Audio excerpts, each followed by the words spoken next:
Brothers and friends, Paul Cameron here from Wheaton Lodge number 269 and SuccessfulMasons.com. And I just want to share with you a quick update about our lodge and a very important lesson that I learned earlier this week. Now, as you know, Wheaton Lodge is in process of turning our lodge around, and it's very hard to describe just how much better things are already. A couple areas that we definitely needed to improve was in conducting lodge visits and in raising new Master Masons. Now, over the last several years at least, we haven't gone on more than 1 or 2 lodge visits per year. And last year, for example, we didn't go on any where we had enough guys with us for it to count as an official lodge visit. And last year we raised just 3 new Master Masons for the entire year.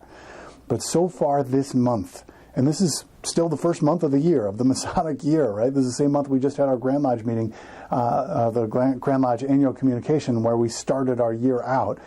And we've already, this month, had 3 official lodge visits, and we've raised 3 new Master Masons, right? And we're grateful to Elmhurst Lodge number 941, Grove Lodge number 824, and Batavia Lodge number 404 for allowing us to visit their lodges and for helping with our degrees.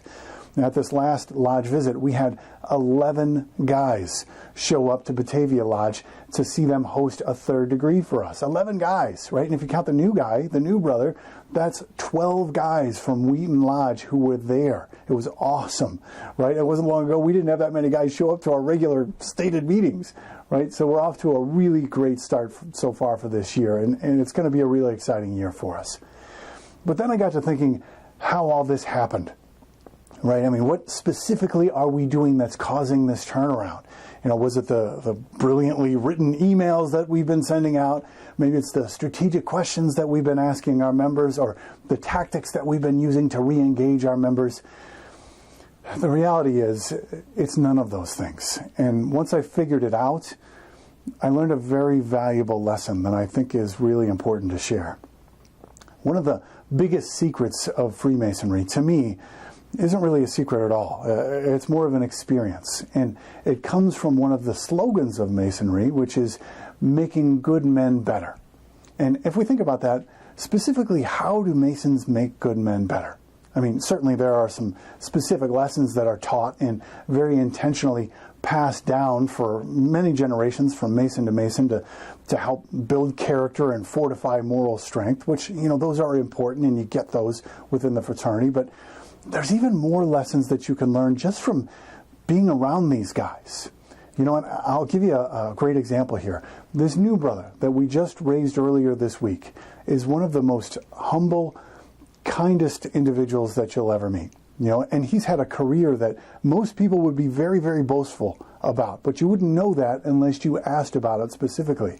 He's one of those guys that responds to every email. And I can tell you, as the guy who sends out those emails asking for, you know, things like head counts for who's coming to dinner, not everybody responds to those. They should, but not everybody does respond to that. But this brother does. If somebody's having a birthday or an anniversary, this brother always posts well wishes to that person. If somebody posts on our internal message board that they can't make it to a meeting, while everyone else just notices the message that that person's not going to be there that night, this brother will post a note to that person to let them know he's sorry to hear they can't make it and that he will be missed at the meeting. Right? The theme that was used at this year's Grand Lodge meeting in Illinois was Masons living Masonry in our daily lives. And this brother is doing just that. Now, this 3rd degree that was held in Batavia Lodge, which is quite a distance from Wheaton Lodge. If you're familiar with the Illinois area, the Chicagoland area, that's quite a ways from us. It was raining out that night. I mean, if you were going to go to this, you had to be motivated to go to this thing. My question is, why do you think 11 guys drove all the way out there on a rainy night, giving up a night with their own families to watch a degree that they've seen, in some cases, many dozens of times before? Was it because of a really well-written email or a lodge pin that they would get from Batavia Lodge 404? Thank you guys for that. But is that the reason that they went out there? Or maybe you think they all showed up that night because of the character of the man getting that degree and they wanted to support that man? I think we all know the answer to that. It's because that Mason is truly living Masonry in his daily life, and the rest of us are drawn to that. What if more of us made it our mission to live that way? That's what people are drawn to. That's how we're going to grow the fraternity. I think if we're really going to strengthen our lodges and actually grow the fraternity, we have to actually live by the principles that we cherish so much, right? People are drawn to those types of people. They're not drawn to complainers. I can tell you that for sure. They're not drawn to those people who are always focused on who didn't show up to a meeting or who didn't answer an email or the smaller numbers that we have this year versus our numbers last year. They're drawn to the people who are actually living these principles every day, because that's what makes good men better. It's seeing someone actually doing it and then emulating his amiable and virtuous character. The lessons are all around us, brothers. We just have to look for them. To our newest member, thank you. On your very first day, I feel like I personally have been improved because you joined our fraternity. And I'm excited about all three of our brothers who joined our fraternity this month. I look forward to traveling with all three of you, one of which is the third member of a single family who are all members of this lodge. His brother and father are also members of Wheaton Lodge number 269.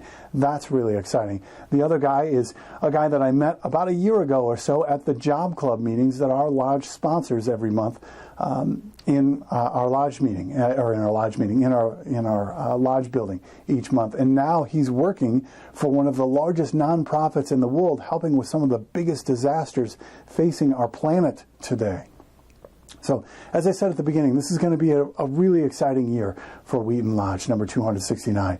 And we've got some big things going on with our lodge. And we're going to keep posting these videos here on youtube.com/successfulmasons and on our Facebook page, for our lodge Facebook page. And we're going to share with you what we're doing and how we're doing it, so you know what's going on. So I hope you'll subscribe and watch. And we've got a couple huge announcements coming out over the next couple of months. So I hope you're watching when those come out. And we're still compiling that Lodge Visits video, so you know we didn't forget about that. We've been adding to the video with each Lodge visit, and we've got a number of them to come here still. But going forward, most importantly, our lodge is going to take a cue from our newest member. And we're going to start living Masonry in our daily lives, because that's what's going to make us all better. So listen, thanks for watching. We'll see you soon.